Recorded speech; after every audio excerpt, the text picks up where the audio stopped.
In a world where life is pizza. Life is pizza. What's wrong with my mic? I don't think... Wait, give me a second. All right, try again. What? You speak in such lower decibels than I do. I know, because I'm a girl. So? Project. Billy Mays it. I am projecting my voice into this 6-inch circle. No concept of measurement. None. Clearly. None whatsoever. Do you know how You'd be long like, a hey, meter Brittany. is? You'd be like, hey, Brittany, it's a mile down the road. I'd be like, oh, my God, we're going to have to drive forever. Do you even know what a whole meter mile. I know it's a lot of miles together, right? is? Did you... So far. Wait, so what? Tell me, Brittany, what is a meter?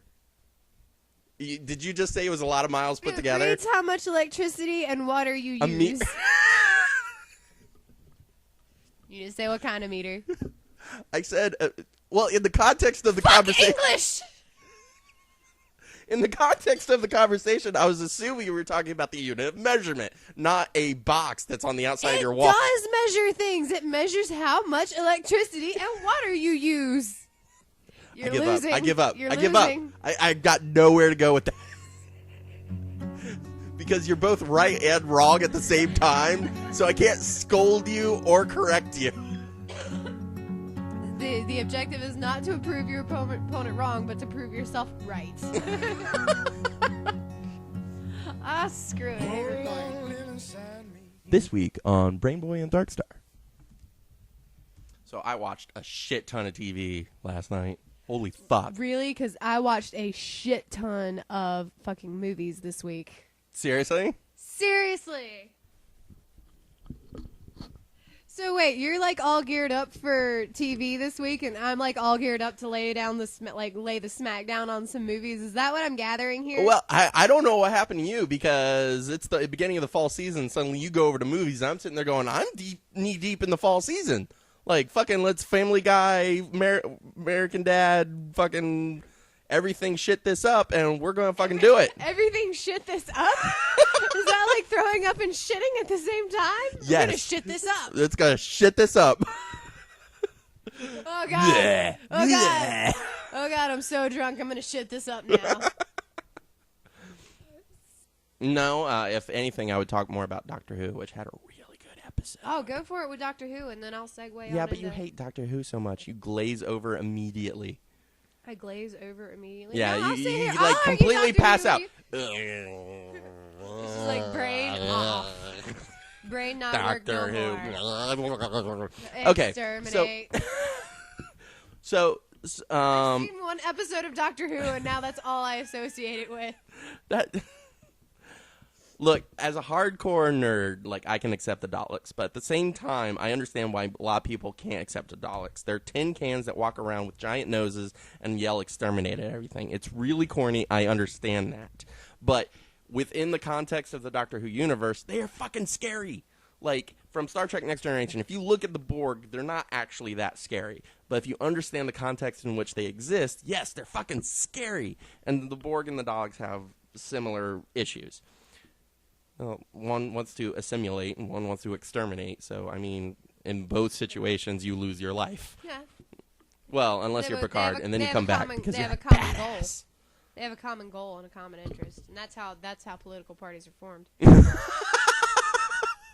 why we should stick with a two-party On the left, system. on the left, the Daleks. Daleks, what are your school policies? Exterminate. What are you going to do about the traffic jams in L.A.? Exterminate. I mean, it solves all issues, really, if you look at it closely. Well, what I'm really liking about the new Doctor Who is it's going back to really good classic Doctor Who, back when like the Fourth Doctor was around, where it's more of a like Sherlock Holmes mystery. So the last episode of Doctor Who was Mummy on the Orient Express, and the reason it was scary was because a mummy. Mummies. Well, it would be a mummy that would suddenly appear to someone, and only one person, and nobody else could see it, and within 66 seconds they would die, no matter what. Well, like, I'm not understanding why you're having to explain to me why it's a scary. It's a mummy. Yeah, it's You're a like, mummy. It's scary. It's a mummy, and it's scary because Because it's a mummy? It's a mummy. Yeah, okay. All right, we've established it's a mummy and it's scary. But it's a mummy on a train that's in space. It's even scarier. And you lost me. And this is where I glaze over. The moment you go into space, do you hate space? You're in space right now. Okay, so you watched the new Doctor Who. Yes. And what I like about the new Doctor Who, because it's played by a new actor, Peter Capaldi, which I'm a big fan of. He's really good. He's done other television shows, been in a couple of movies, and he's really fantastic. When he got announced as new Doctor, I was like, sweet! Because the problem with the past two Doctors, played by Matt Smith and David Tennant, is they've been very pretty boys. Like, every time they get a companion, it's very much a sexual tension kind of thing going on. Because, like, he's an ancient Time Lord that can take the girl to anywhere in time and space, and they've done several love stories that way. But with this new Doctor, Peter Capaldi's like, I'm a Time Lord, I solve mysteries, I don't bang chicks. And he's pretty much said that. Like, in the first episode he came back, he went to the companion that saw him regenerate from the pretty boy to this new character, and he was like, I am not your boyfriend. You can hang out with me if you want as friends, but I am not your boyfriend. And at no point in time is there anything going to happen.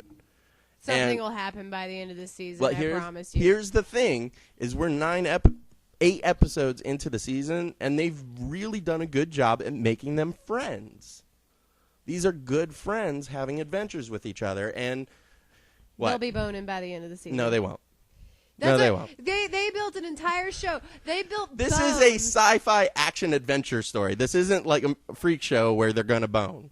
Okay, they built Bones, okay? The movie show Bones. It was supposed to be entirely based around the fact that, they're friends, and she's a female forensics, and he's a male Yeah, cop. now they're pregnant and have a baby. And now they're pregnant and married and Yeah, have a but baby. that's American television. It'll be that It's way American by the end of the television. season, trust me. It's American television. All right. If they would have done it, they would have done it with the previous Doctor. But they're not doing it with this Doctor. This Doctor is more focused on ethical questions. And that's when Doctor Who is good, is when it's talking about like moral and ethical questions.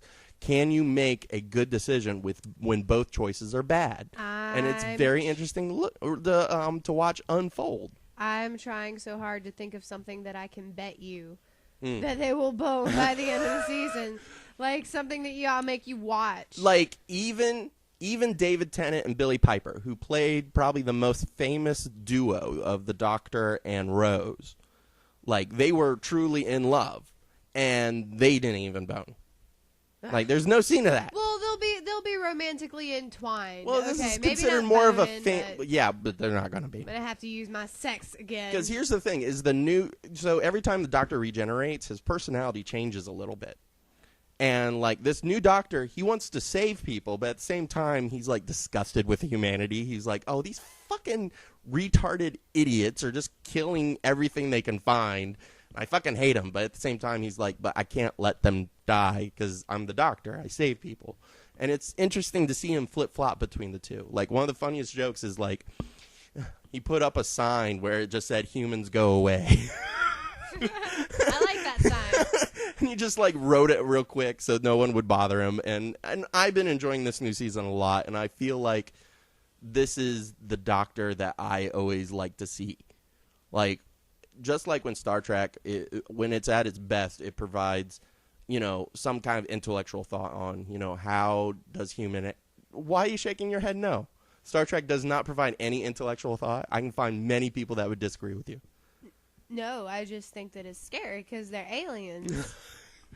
Doctor's an alien. He's got 2 hearts. Another reason for me not to watch it. Thank you, Sam, for affirming my hatred for Doctor Who. Do you feel like you're going to get, like, abducted by aliens at any moment in time? It could happen. It could happen? It could happen. Really? You don't know. At any second? You don't know. That's what's so terrifying about aliens is you don't freaking know. I should get, like, all the X-Files together and, like, with all the alien episodes and just have you watch those. You really don't want to be my friend anymore, do you? I just want to see how you would act. All you I want gotta to see how you say act. is, Brittany, I don't want to be your friend anymore. Get the fuck out of my house. But no, what you if- want to go start show me X-Files. How about Paul? The Edgar Wright, no, not Edgar Wright, the Simon Pegg, Nick Frost movie, where they make friends with a stoner alien. Dude, fuck that stolen Voiced alien. by Seth you know Rogen. Why? You know, Voiced by Seth Rogen. I love Seth Rogen, but I think that he's a scary freaking alien because they remind the alien in that reminds me. Did you hear that, Seth Rogen? Brittany thinks you're an alien. A hot alien. Alien. A really hot alien. But no. That alien that they the way they animated him, it reminded me of the aliens in Mars Attacks. Yes. Which is another absolutely terrifying movie for me. But that's a comedy. It's still scary. Have you seen how they kill the president? They're like, we're going to shake your hand. And then the little hand goes all over him and then stabs him in the back. Release the doves. Yes, exactly. And so, no fucking aliens. Fuck aliens. So if an alien came up to you and said, how do you do? I am an alien. And how are you? Dr. Seuss style. Friendly Dr. Seuss aliens. Would you hate them too? I wouldn't hate. I don't hate aliens. I'm terrified of aliens. I'd be running. He wouldn't get a chance to say hello because I'd be like, gone. I'd be like, in which instance would you find You're so an rude. alien? The alien came up to shake your hand And that's why they're going and to make attack. first contact with you. And To make you aware that humanity is not alone in the cosmos, and you scream in its face and run away. You are a horrible ambassador.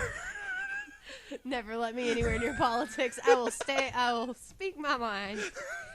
But no. That's not speaking your mind. That's screaming in someone's face and running away. That's the communication of fear. It's a global communication of fear. I'm letting them know that if they do want anything, we relinquish it all to them, please. Just let me run away and hide in the woods somewhere. No, we will share our technologies. No, hey, how you doing? No, just scream and run.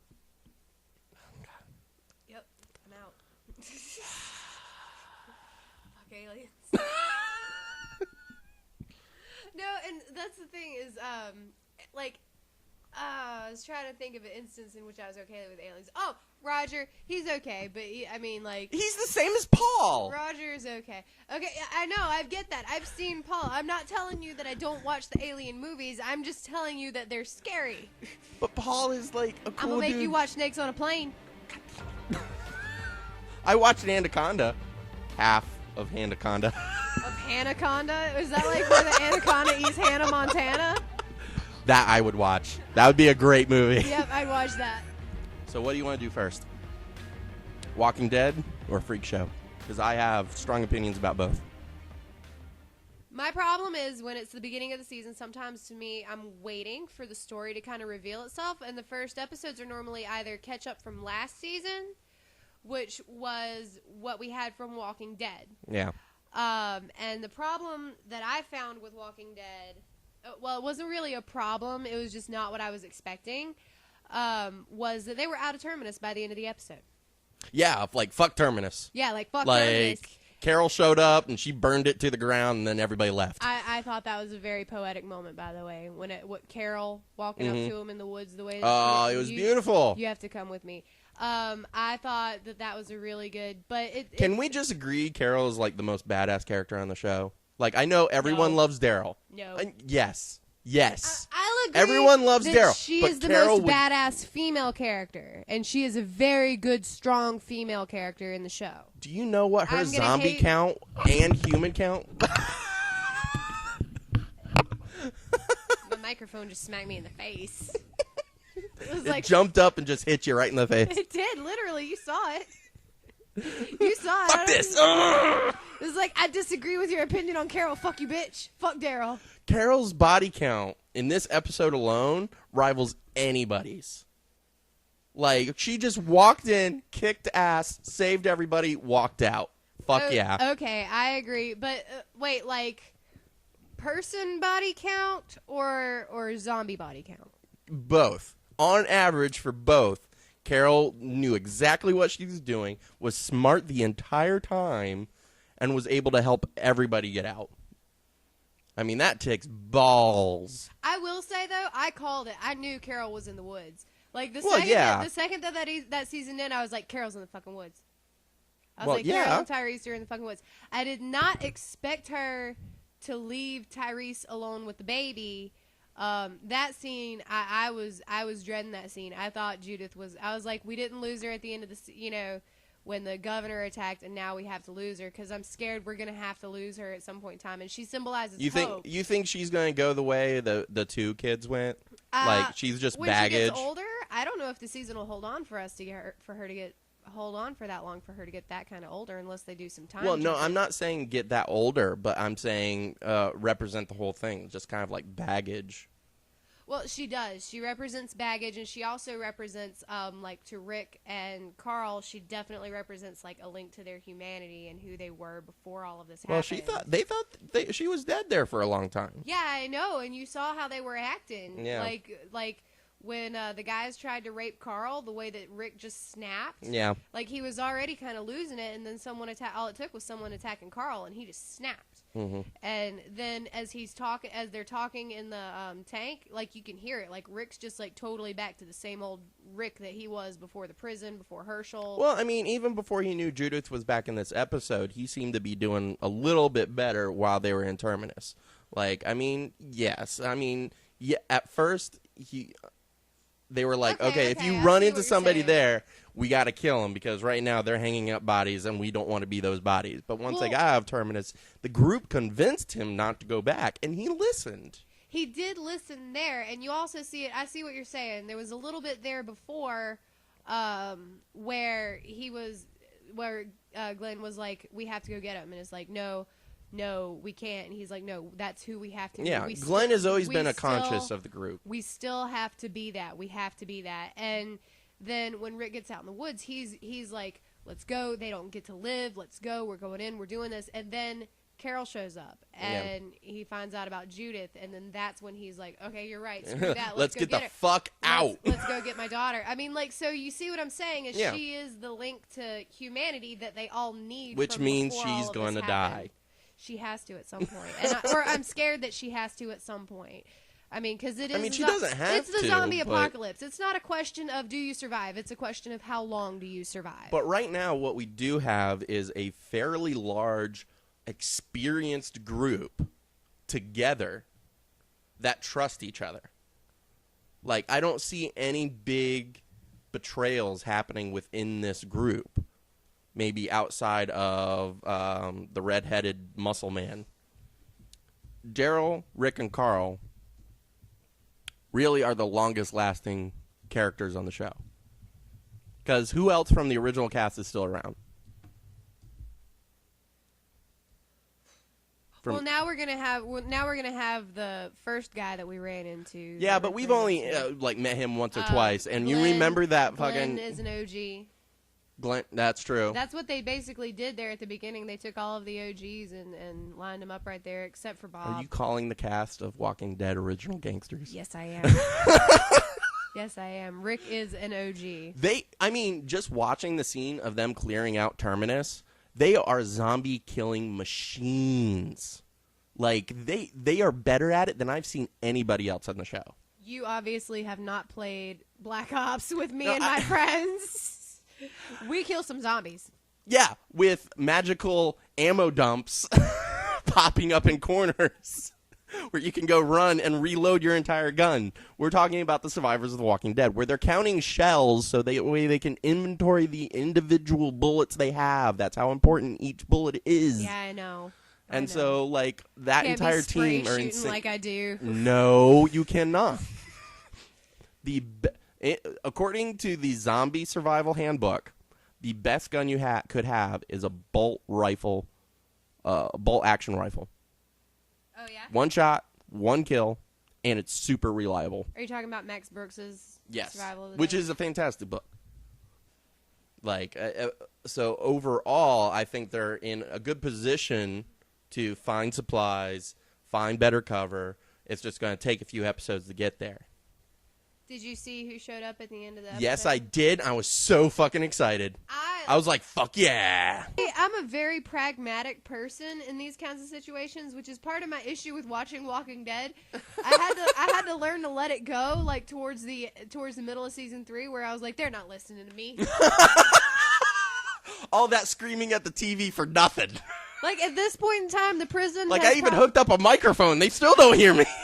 like, at this point in time, the prison has probably cleared out. You guys should double back for supplies. Like, who wouldn't do, like, hello? Like, I mean, at that point, I wouldn't go back to the prison either. And really, they didn't have the workforce to even fix the fences. No. It's not going back to the prison. It's going back to the prison for supplies because they're very low on supplies right now. Understood.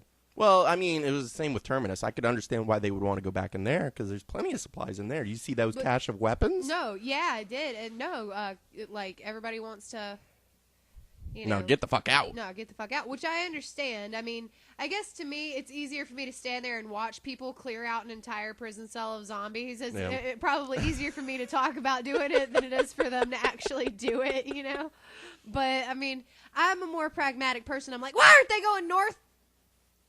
I thought they were. They are at the moment. They are at the moment. But I'm like, why aren't they? I'm like, oh my God, they're going to go that way. They're going to end up in the mountains. They're going to be in the mountains for the winter. Like, I'm thinking about things like that. And, like, I'm not thinking about the fact that we still have to go find Beth. Like, no, fuck Beth. No more Beth. I'm just like, no one's going to miss her in next season, are they? Are there a lot of Beth fans? No, I like none. Beth a lot. I think she's a really good person, but if she doesn't have a lot of fans, I don't think we need to go back for her. I'm okay with Daryl dying.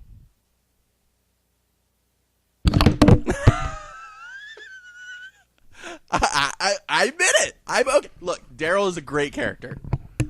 You want to set your mic back up now? Just rage quit on me. Rage quitter. I'm not okay with Daryl dying. If Daryl died, would you watch another episode of Walking Dead? Yes. Aha! Aha! Only because I realize, as I said before, it is a zombie apocalypse. It's not a question People of do die. you survive. It is a question of how long do you survive. Right. So Freak Show. It's too late. Moving on. Freak Show was a lot of build-up. There wasn't really a lot to say about the episode. Really? However, Really? I thought, I mean, I like the kind of contrast between the two-headed twins. Yeah. I like the contrast in their personality. And the fact that they can talk to each other. Mm-hmm. Now, the question arises now is, do they consciously talk to each other, or do they always hear each other's thoughts? I think it's a conscious thing. Yeah. I think it's a conscious thing because everything that we've heard them say to each other thus far has been addressed to each other. Right. But yet they still have their own individual diaries where, like, they're very distinguished between each other. You know which personality is on which side. Secrets, and they have secrets between the two of them, too. That's already been established. Yeah. I thought it was fantastic. And I was waving back and forth all the way up until the musical number. And then I was totally on board. I was like, fuck yeah, do it. Let's do it. That's Jessica Lange's second musical number. You remember her first one from Yeah, but I didn't like the first one. I didn't like the first one. No. It was like this doing the twist kind of thing. Whereas if you're going to do a cover of David Bowie's Life on Mars, you got to do it right. And they did it right and put it in the right context. And that's why I was totally on board. I was like, fuck yeah! I was so excited. And I'm definitely interested in seeing the deeper mythology that I know American Horror Story always has come to fruition. It feels like they have a more concrete plan for the rest of the season than I ever saw in Asylum.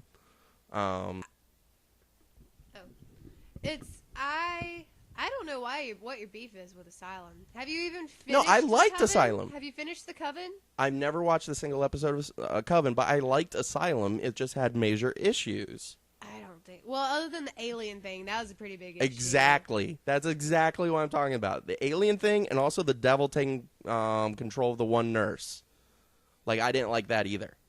Because it was super ham-fisted and had no payoff whatsoever. At all. The devil one, the possession part of it? You didn't like that part? When the younger nun was possessed by the devil? Yeah, that's like a big thing about asylums, especially in Catholic. But it never mythology. went anywhere. It never went anywhere. Yes, that did. storyline didn't have a decent conclusion. Yes, it did. No, not. I mean, it had a conclusion, They but it figured wasn't out satisfying in that she any was way. Possessed. They ended up Woo. killing her, and then he threw Okay. himself on her body. Oh and no! They cremated her. Yeah, and none of that had any emotional payoff for me.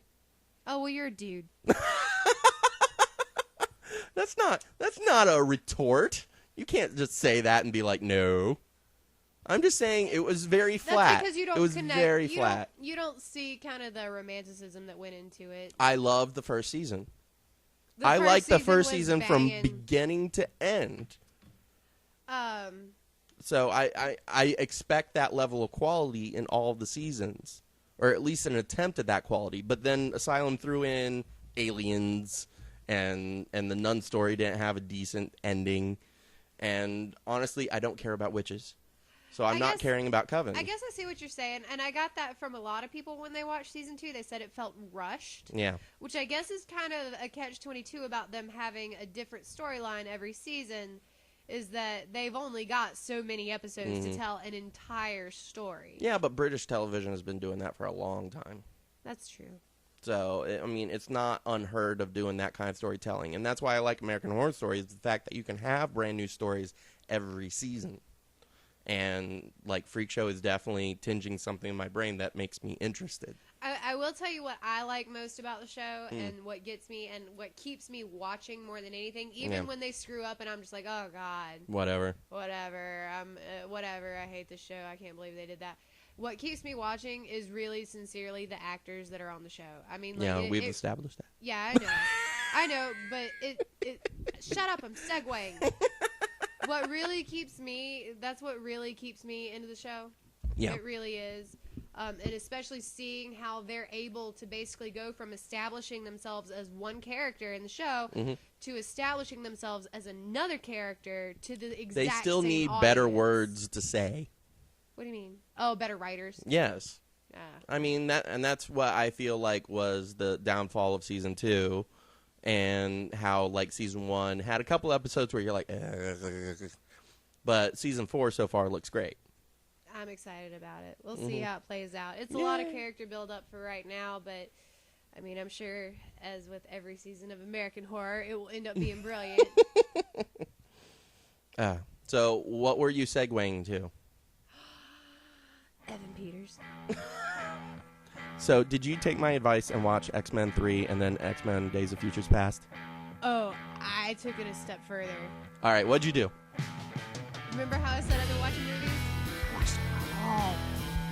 You did not watch all the movies. I did watch all the movies. You talking about all the movies in the X-Men franchise or all movies ever? Because I think I have you a little bit ahead on that race.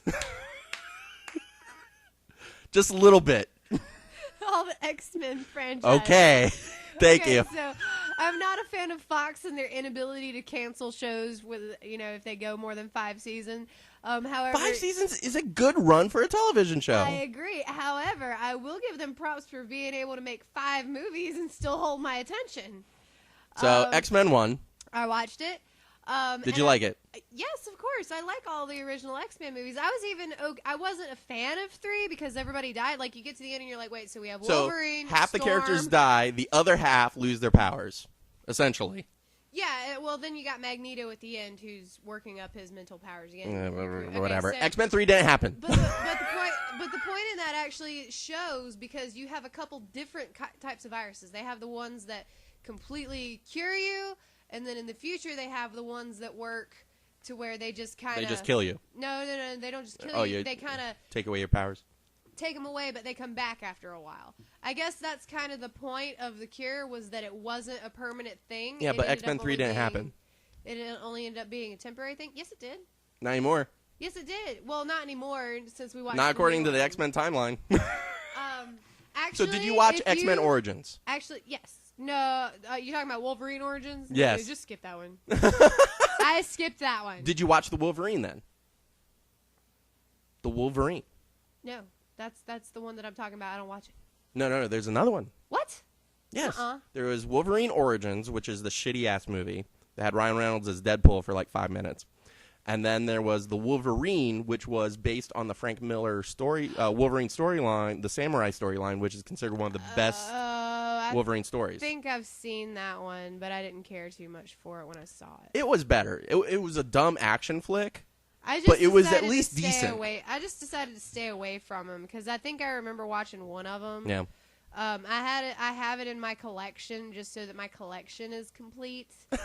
but I don't watch it. I just skip it. That's like me having all the Bond films and then not watching Goldfinger. Yeah. It doesn't make sense. No, it makes sense. No, it doesn't. It makes You sense. know I do a marathon. So, I did watch all of them. So, I Days of watched- Futures Past. I Big Mystique story in there. Huge Mystique story. Great Mystique story. And I will say that I love her as Mystique now. I love her character. I thought they picked a really good time to change actresses. Because when the actress changed, I noticed it did go from future to past. Yeah. Because with First Class, they change actresses because she's a younger Mystique. Yeah, and so the timing for that was really good. I liked how she played it. You can definitely see a lot of her attitude from Hunger Games coming through in it. I think I don't see that at all. I think Jennifer Lawrence is good enough actress to make Mystique this very dangerous woman, and then being able to go into another role like the Hunger Games where she's this younger girl trying to survive this horrible government system. No, I get that. What I'm saying is, like, she has the attitude for it. Like, she pulls off the sensitive role as well as the the role of the assassin. Did you see Silver Linings Playbook? No. That needs to be on your watch list. I will put it on my watch list. Because I believe Jennifer Lawrence and Bradley Cooper is one of the best on-screen couples you could ever see. Really? Yeah, they're fantastic together. But I was really impressed. I was upset because I had heard that Anne Paquin was going to be in the movie playing Rogue. They cut her out. Wasn't. They cut her out. They completely cut her out. She does make a cameo. Barely. She makes a cameo there at the end. But they have announced that in 2015, when there will be a Rogue cut that is released. Yeah, that's true. That has all of her stuff in it. And I don't care about it. I'll watch it. I don't see what that character could bring to that story. She's just one of my more beloved X-Men. But I don't believe the Rogue from the comics has ever been in the movies. Ever. Rogue from the comics. Oh, you don't think that Anne Paquin does a good job of it? Not just Anne Paquin. I think Anne Paquin, if she was given the material, could be a great Rogue. But from a writing standpoint, the character of Rogue never fulfills the promise that we have from the comics. Because from the comics, the character is much more tragic and much more powerful. Yeah. And we never see that in the movies. Ever. I liked it. Yeah. I liked it. I don't think that we don't have her, I don't think that her origin was told that well to make you kind of connect with her on the level that you're trying to connect with her. Well, in the first film, as far as it how worked. tragic it is. But, I mean, it just... In the first film, it worked, but she had nothing to do in the second film. Fair enough. She just kind of followed everyone around. Fair and so she's not a character in the movie X-Men universe that I care about. No, she not the way I care about Mystique right now. She was starting to figure out her powers in the second one and how they worked. Like when she ropes in Pyro. Yeah. Like when she ropes him in. She's starting to kind of figure out how they work, but you never see the full potential. No, you don't, and that's kind of tragic because she, relinquishes her powers at the end of 3. However, in the new one, we do see that eventually she gets her powers back because we figured out in the new one alternate timelines that serum doesn't. I mean, she's back. We can't tell if she's walking down the hallway. I'll take Domino any time of the day. All right, that portal powers, oh fuck yeah! Well, she was kicking ass. I will take Quicksilver any day. See, here's the thing. I know how much you like Evan Peters from American Horror Story. I understand that. I do, but he was not good in that movie. I liked it. I thought he had a really good, snappy attitude going about him. He played, this young delinquent. I mean. And that's his character. That's exactly who he was playing in season 1 of American Horror, except we got to kind of see him come alive a little bit more because, of course, he was a ghost. But, I mean, so I liked it. I thought his personality... the scene visually was cool, but, I mean, other than that, I felt like they were throwing in Quicksilver so that way they could say Quicksilver was part of the Marvel Universe. Or a part of the X-Men universe instead of the Marvel universe. I believe that was a business decision instead of a creative decision. Well, you can't necessarily say that because we're going to have Scarlet Witch, the Avengers. Scarlet Witch and Quicksilver played by different actors Don't with care. different origin stories. But they're the same character. It doesn't matter if they throw different actresses on. You know what I did notice? What? Is that American Horror is Fox, and in the X-Men movie they used another Fox actor. Of course. I will tell you something else interesting. Another actress that I spotted. Did you know that Famke Janssen also played Olivia in Hemlock Grove? Yes, I did know that. I did not know that. I absolutely knew that. I started X2 and I was like, wait, that actress changed. She looks familiar. Who the fuck is that? And I was like, same oh actress. my gosh, it's Hemlock Grove. Well, she's older. And Like, she's much younger in those original films. here's one for you. The original Mystique. Do you know who she is? Another Another actress in American Horror. Yeah, but not a very good actress. No, not a very Not good by actress. any standards. No. And I'm No. so glad they switched over to Jennifer Lawrence because I'm Jennifer not- Lawrence has given Mystique a personality. Yes. Instead, because the original 3 films, Mystique's just walking around killing people and doing stuff for Magneto. She doesn't really have any personality except for she's really pissed off. Well, in Days of Futures Past, you get to see a much more vulnerable Mystique. A Mystique that's being used by people and knows she's being used by people. And that's why I felt the film was so much stronger. When I went back and when we finally got into Beast a little bit in the first class, Yeah. when we finally got into kind of Beast a little bit like that, I thought that was so sad when he basically told her that, like, you're never going to be beautiful, not naturally. Like, you're never going to be naturally beautiful. I was like, ouch, talk about a woman scorned. Oh, my God, I'd punch Chuck in the face. Mm-hmm. And then you got Days of Futures Past where, like, everybody's trying to use her, and she was like, fuck off.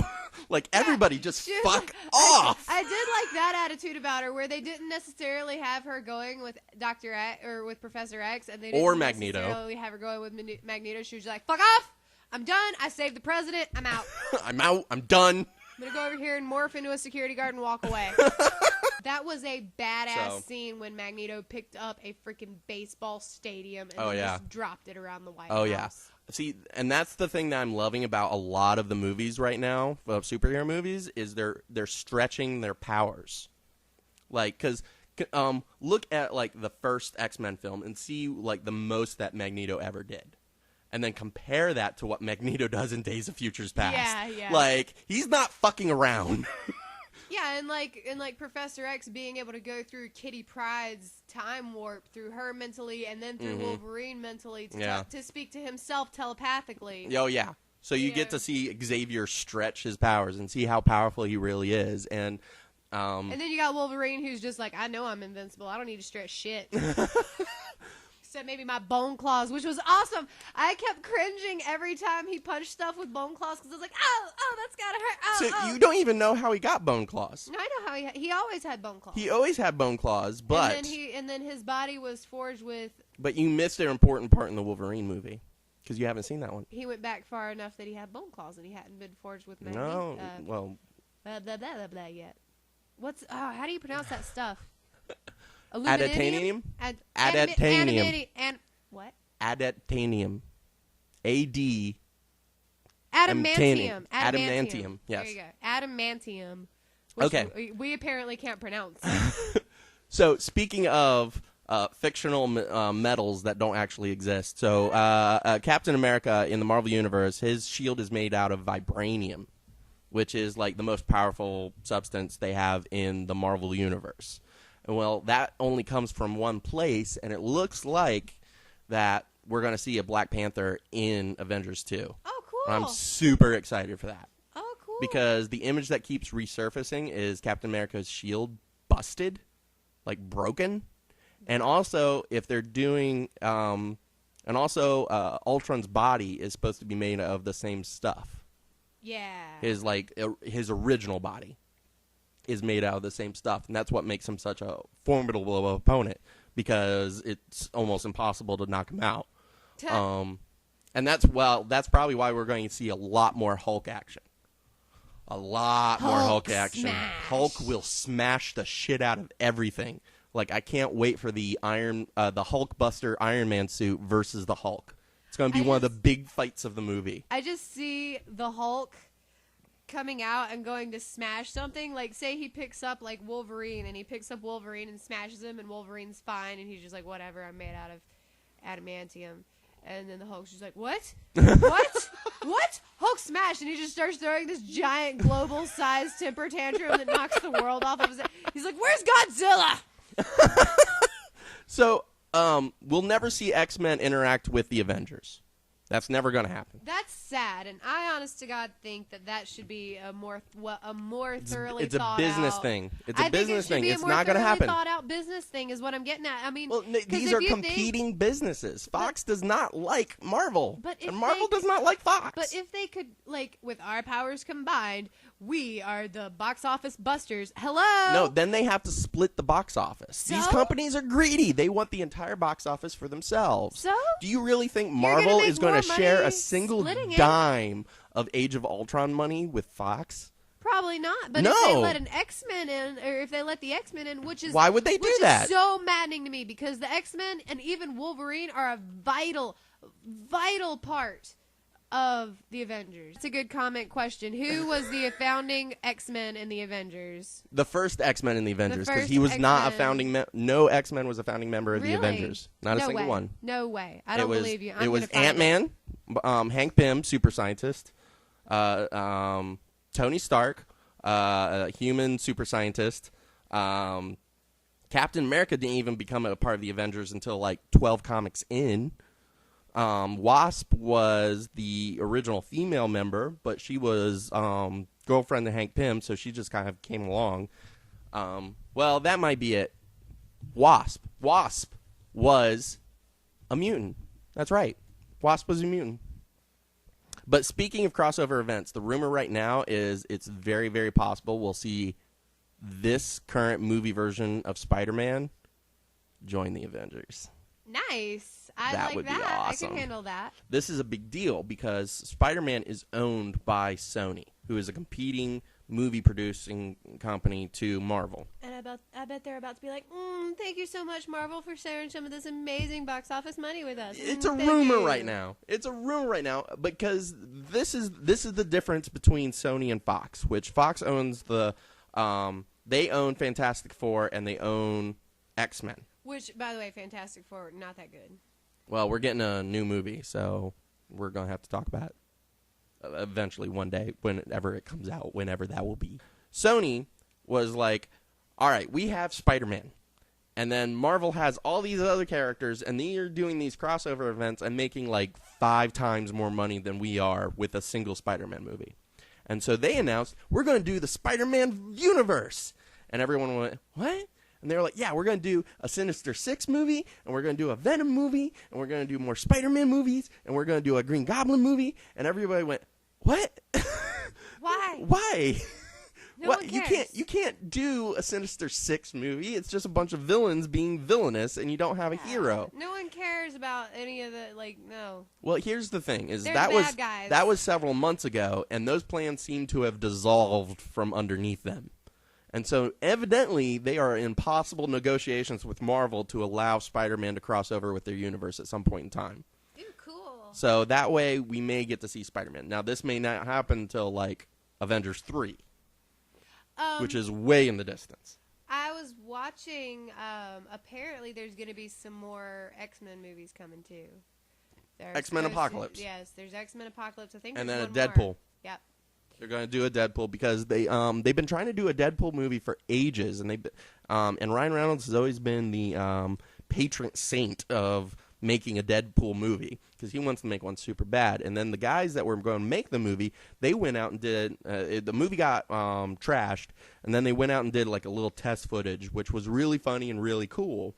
It was like a 5-minute thing where it was like Deadpool taking out some thugs and just being funny. And it was really good. It was really funny. And evidently that has revived the project. Cool. And so Fox is going to try to do a Deadpool movie. Only bad part is it's going to be PG-13. And in the comics, Deadpool is a very R-rated character. Yeah. So, I mean, concessions have to be made. PG-13 has loosened up a lot. I try not to write things off on PG-13 anymore. And neither do I. 5 but years the thing ago, is, yes. Yeah. Now, probably not. Yeah. Well, it's not like it's just. It's a side effect of how bad the rating system is, and that's a Oh, whole you don't wanna another get me conversation. started. No, we're not going to talk about that right now. Oh god. No way. We'd probably be sitting here arguing to agree. We would be arguing to agree because we feel the exact same way about the MPAA. They're a bunch of cocks. Yeah, they are. Did you ever see the Dude, documentary? That is literally our parents keeping tabs on what we're watching for all of our lives is what they are. So another movie. Yeah, what you got? Another movie that I actually went to the theaters for this weekend. You went to the theaters? I went to a theater. Holy shit! And I saw a movie that came out 2 months ago. It's the best time to see it. Nobody else is in the theater. Dawn of the Planet of the Apes. You saw Dawn. Did you see Rise? I did. You did see Rise. What did you think about Rise? I liked Rise. You liked Rise? I liked Rise of the Planet of the Apes. It was a really good movie. I thought it did a really good job of capturing what I would imagine the beginning of Planet of the Apes to be. I mean, like. it's very much a Batman Begins of the Planet of the Apes. It is, and it was really good, and it had some really good emotional moments in it. Caesar! Yeah. It had a lot of really good emotional moments in it. It had a lot of really good, I even had a couple tearjerkers in there. It was a sad movie. And so I liked it. I thought the CGI at the time was great, and the guy that played the ape, because the guy played Andy Serkis. The guy that Andy Serkis is one of the best motion capture actors out there right now. Yeah, and he played the guy he played the ape, and he did it so well. Like you would have never. I mean, what else he's done? What he wasn't he? He was Gollum. He was Gollum. Yeah, and he did really good. However, with this movie, Dawn, the story wasn't there for me. You didn't like Dawn. I didn't like Dawn. The whole way through, I was bored. Really? I was bored. Really? I was literally. I was bored. tense the entire time. I was tense through the whole thing because it was like Caesar throughout the film. Caesar is trying to maintain control of the peace, but at the same time dealing with the violent aspects that are within all ape-like creatures, including humans and chimps and orangutans. I mean, it's not something to get past. Primal. Yeah, I mean, it's even scientists today are like, look, we are cousins to the great apes, and they're violent just like we're violent, and it's like fucked up. And the film seems to address that. There was this psychology study that we looked at in one of my classes one time where these people were given a button, basically, and the button went all the way up to 10, and it said, okay, the buttons went like 1, 2, 3, 4, 5, 6, 7, 8, 9, 10. Yeah. And they said, okay, here's what we're going to do. We're going to ask the person on the other side of the wall that you can't see some questions.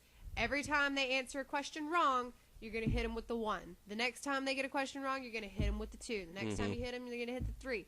And the volts go up every time. Yeah. And so they would hit the button, and they would hear the person on the other side go, even though the person on the other side wasn't really hooked up to an electric. Yeah, they were thing. faking. They were faking it. And they had the person continue going up. And then they would get to like 6, and they would hear the person on the other side like start screaming bloody murder.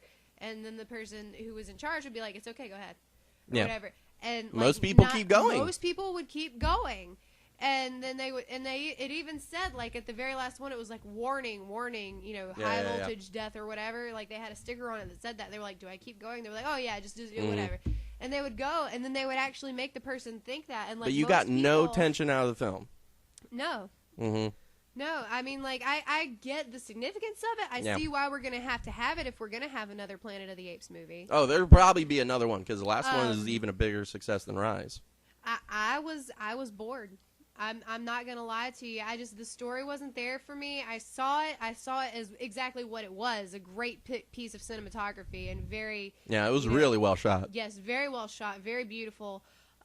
Just the storyline for me wasn't there, and I was bored. That's sad. It was kind of predictable for me. Really? Oh, that was sad. Because for me, it was even better than Rise. I like Rise. For me, there was a lot more,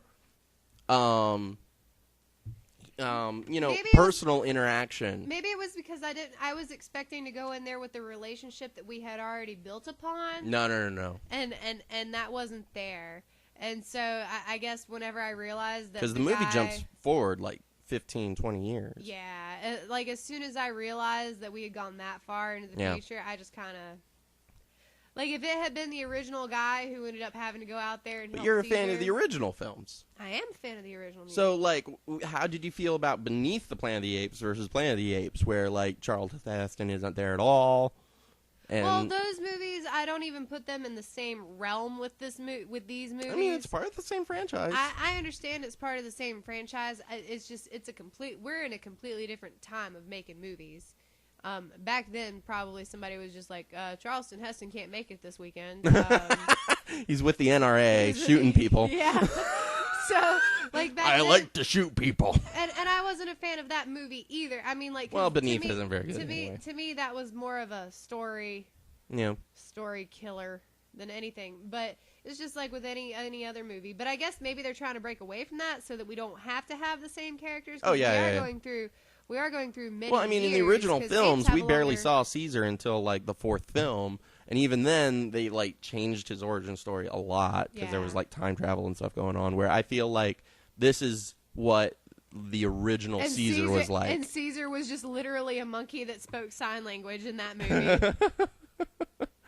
So, I liked it. Yeah. Did you watch Fantastic Mr. Fox? No, I didn't. Damn it! I was really busy with X-Men, okay? Like, you were like, you have to go back and watch 3. And I was like, fuck that. I'm going to go back and watch them all. I'm going to watch all of them. Let's see Sam do that with his day. That's 8 hours, biatch. I would do a Saw marathon that way. I do Bond marathons that way. I can do a Saw marathon. I want to do a Saw marathon. It did get really bad with me when I realized that like the first couple were like an hour and 9 minutes long, and then I realized that like they got longer and longer and longer, and then I was like, holy crap, this is a 3-hour movie. Hey, so like totally gonna have to do a Lord of the Rings marathon. How do you feel about Lord of the Rings? No, Lord of the Rings. No, I am not a Tolkien fan. Not gonna lie. Not to even you. the films, because I feel like the films like filter Tolkien into like a badass like fantasy universe. I think that's what you want Tolkien to be. What? I think Tolkien is. I think that Tolkien is kind of like Wunderschlausch. What? Wunderschlausch. Did you just curse at me? I think that he's kind of like he's kind of like Slash in South Park. He's something different to everybody. Like, to me, he's a douchebag that really cannot hold my attention for 500 pages. Why and is should he a just stop douchebag? Why writing is Tolkien a and die. douchebag? It I just mean, goes he on invented forever. the modern Okay, idea of elves and dwarves and. I feel the same way about the guy that's writing Game of Thrones. I feel like his books are just too long, and I didn't read them. Well, I mean, Game of Thrones has definitely become more of a TV thing right now than it has been a book thing. And, like, the books, there's such a long period between started 'em, books. though. It's, like, forever. But I started them though. No, there's it takes you such a long time to read the damn book. It's just like you're gonna need that long in your life to finish that book. Reading so hard. No, reading is not hard. I love to read. I read a lot actually, but I'm not reading that shit. Like that's too long. If I have to flip to the back to get something translated, if I have to read something, then read the translation of something, and then read something again so that I can interpret the translation. Nope, fuck that book. I mean, it Just doesn't write help. It doesn't help. Tolkien was a linguist who wanted to show people his languages in like a fictional world. So he's got an elfin language. He made a dwarven language. That's what you call a braggadouche. A braggadouche. A braggadouche. Is that what you? Yep, it's going in Webster's. Braggadouche, a.k.a. see Tolkien. Right next to it, a big old Game of Thrones or a big old Lord of the Rings emblem. Lord of the Rings has an emblem. What does this emblem look like, Brittany? It looks like this, Sam. That's what their emblem looks like. It looks like a fuck you. I'm gonna have to figure out a way to illustrate that. See, this is where I got the phrase braggadouche from. I was home from work. I should have been working. I was home. I was super, super tired. And I'm playing with this kid, and he's just like whooping my ass. Call of Duty. Up and down the map in Call of Duty, right? And I'm just like, I don't suck at Call of Duty. What the fuck is this kid's problem? Like, how much time does he spend playing this game? And then Forever. Forever. Forever. And then, like, and I look, like, he starts talking, and to hear him talk, you're like, oh my god, it's a kid, right? And I'm like, so It's a little 5-year-old. so I want my chocolate milk. So he starts talking to me and addressing me, and he's like, yeah, I got you again. Haha, zombie net girl. Haha, zombie net girl. Yeah. I was just like, you are such a braggadouche. I was like, how old are you? Like 12? 12? So you're either a cheater who has prestiged himself 12 times in this game For no reason. or you're a 12-year-old dropout. 12-year-old dropout. I was like, so are you a 12-year-old dropout? No, I'm just better at this. I was like, oh, so you're a braggadouche. That's what it is. Like, I was like, you're a braggadouche. Like, and I was like, braggadouche. Yeah, fuck you, braggadouche. Like, Braggadouche. I actually thought about changing my Xbox Live name. It's like braggadouche. I am the braggadouche. Someone rated me and put on there that I was a braggadouche. Not they didn't use that actual terminology. They were like junk talker, and I was like, how do you know? And my problem is apparently sometimes I go into games and I forget to mute my mic. Like I will put my mic on and then mute it so they can't hear me, but I can hear them because I know I get foul mouthed. I will start talking I'll be like, I'll kill you. Come back here. I'll shove this knife in your face. Like. You're such a peaceful person. No, I'm not. Not when I'm playing Call of Duty. No, I'm not. Running around, exterminate. Yeah, it's like Brittany, change your gamer tag to Dalek. Dalek. I am the Master Dalek. Yeah, Master Dalek. Exterminate.